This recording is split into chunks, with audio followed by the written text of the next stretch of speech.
Hello and welcome to this new tutorial. Today we will learn how to make this vintage butler tray. Hi, this is Smriti from Simply Crafted. So for this project, these are the products that we will be using. So we need Deco Thin papers, Regal charm, then transfer sheets, spring flowers too. This is the motif that I have kept because I've already cut the sheet. And in chalky paints, we will start with Snow White, then go on to French Rose, then later use Midnight Tree. We will also need decoupage glue, then some rope, some masking tape, and for stamping I will use Archival Ink Plum shade and Musical Notes stamp from CrafTangles. In acrylic paints I will use Naples yellow hue and burnt sienna. Because this is a vintage product, I will be using a matte varnish. This is the one which I have used. You can use any. So now that we are done with the products, let's start the project and learn how to make this vintage butler tray.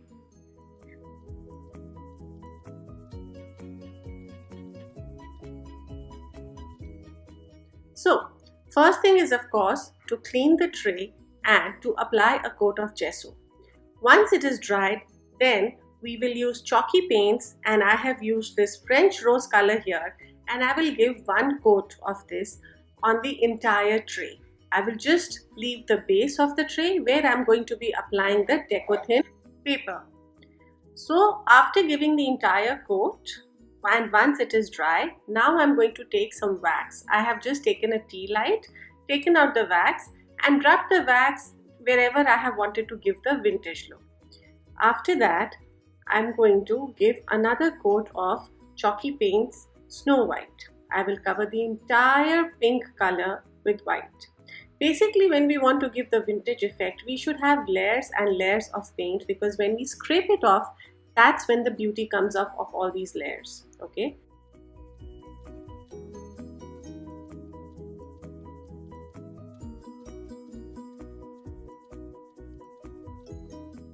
So now that we are done with one white layer over the pink one, we will clean it once it is dry and then get on to decoupage. So this is a Deco Thin Regal charm paper that I have used. I have placed it on the tray and seen where exactly do I want to paste it.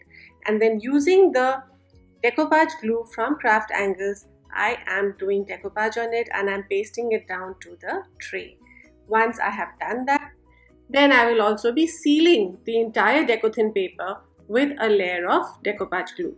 Later I took some rope and created a braid and stuck it on the sides of the tray to give some mixed media effect. Then let's get on to transfer it sheets. Transfer it are like fabulous sheets from CrafTangles, and they are so easy to use and they are so amazing. The patterns are amazing, the colors are amazing, and you will always find Deco Thin and transfer it. Somewhere you can complement them together and you can use them together. So here I'm going to show you how we can use transfer it sheets over a decoupage product as well. So now that you have seen that we've already done decoupage on the butler tray, then I took this transfer it sheet. The name of this transfer it sheet is Spring Flowers 2. And first I saw where I wanted to kind of, keep the flowers and where I wanted to place it, and once I had decided, made up my mind, then I went on to do some fussy cutting because I really wanted to give it a very clean, crisp look. Of course it takes some time, but then you see it brings out the perfection also, and that is what crafting is all about, to bring out the perfection. You see, when you have such beautiful and nice products such as CrafTangles, you have to do justice.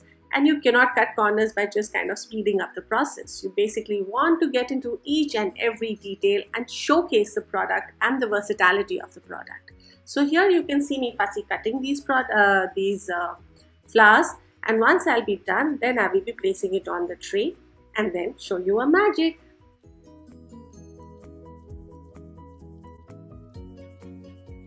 So now that the fussy cut is done, let's see the layout. Where do I want to place it? And once I'm ready with the placing, now let's start. So first take out the plastic film that comes on top of the transfer sheets. Yes, this is very important. Then stick it down to where you want to stick it and then apply water at the back. You can apply water with a sponge, with a brush, with a water brush, with anything that you like. So here I've just applied some water with some brush, and then I'm just going to slightly slide this backing off. So just make sure that the backing is wet. Once it is completely wet, yes, that is when you will actually very gently, sweetly just slide it. And that is it, nothing else. That is all that you got to do. Can it be simpler than this? Tell me, can anything be more simpler? Voila, look at this. This is beautiful, isn't it? And here I made a blunder. Yes, you know what I did? I did not remove the plastic and I just stuck it directly. Of course, that is not the way to do it, and of course I ruined it. The backing came off, but then of course the plastic is not going to stick. You cannot decoupage a plastic sheet like this. So I had to remove it and then get on with the project. See, I've already removed it and now I'm going to get on with the project. But a lesson learned for life. Always remove the plastic sheet, then place it down, then apply water, and once the backing is completely wet, that is when you slide it and take the backing off, right? Also, always remember that transparent sheets are always a reverse picture. So wherever you feel or you think that you have to paste it, you please understand it is going to be the reverse image, a mirror image that you will get. Alright, so enjoy the process and have fun. Play around with these transparent sheets because they are just fabulous.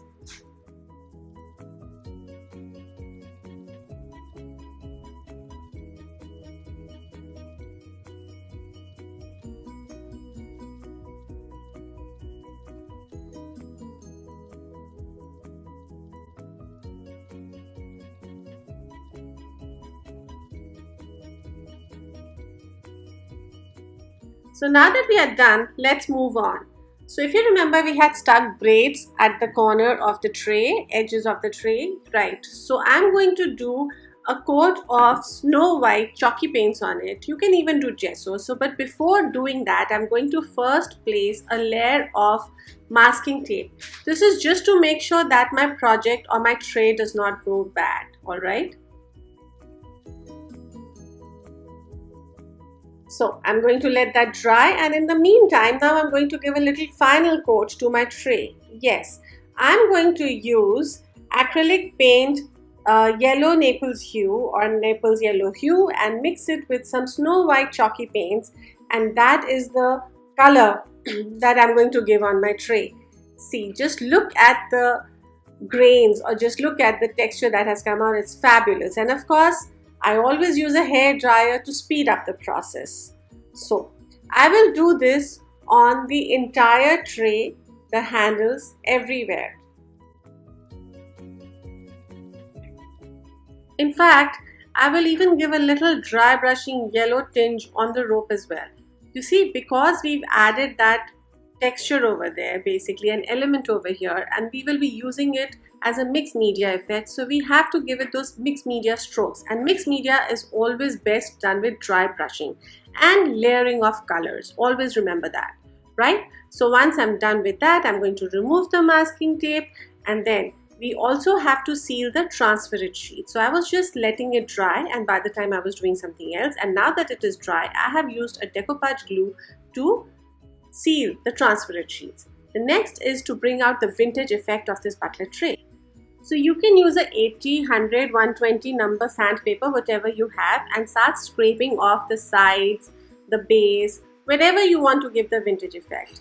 This has no rules. You can actually do whatever you want and wherever you want. So just keep scraping off as much as you want and keep doing it till the time you are satisfied and happy with your project.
Okay, now that we're done with that, just clean your tray and now let's get on to stamping.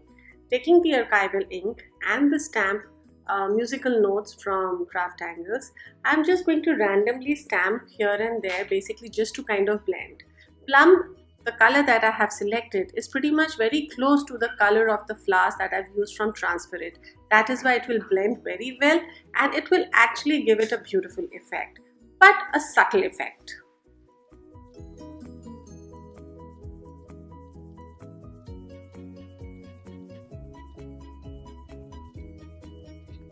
Getting on to the next step.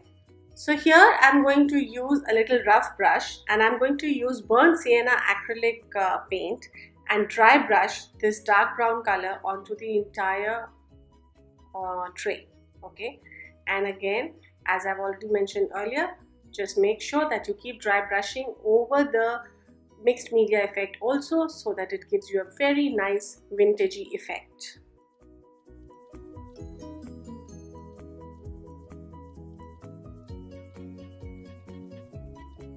So again and again, the same repetition, take the brown color in your brush and start dry brushing from one side to the other on all the edges, all the sides, back of the tray, the handles of the tray, everywhere. And again, you can do this till the time you are satisfied with the color that you have achieved.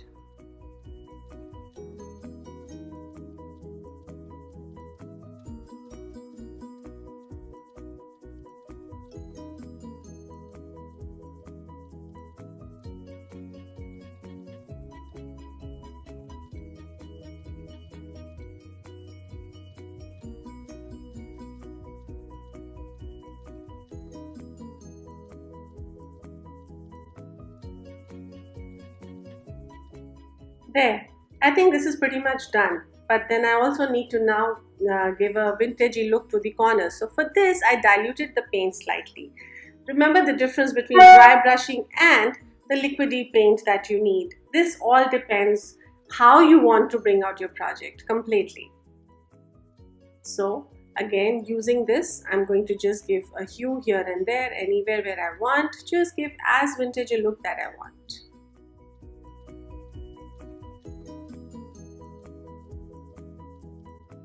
And lastly, I'm going to use Midnight Dreams and dry brush with this paint now. Yes, I'm sure you must have gone crazy with the layers, but you see, no pain, no gain. You have to bring out the vintage with the layers. Yes, that is how you really bring it out one by one by one. And isn't this fun? Oh my God, I just love doing this. This is so therapeutic. So Midnight Dreams is the color that I have used and I'm dry brushing it to the corners. Of course, corners are always darker than the center. And once I'm done, I'm going to be using a matte varnish for this project. So I've used Asian paints. You can use any varnish that you like and finish the project. And that is it. Wasn't this fun and informative? Yes, so many techniques you've learned in this one tray and one project. Well, I should call it bark of all trays. But anyways, I had loads and loads of fun showing this to you. I hope you had fun too. And that's it. The product is ready. Enjoy it. Have fun and stay tuned and never miss my tutorial. Okay? Bye-bye.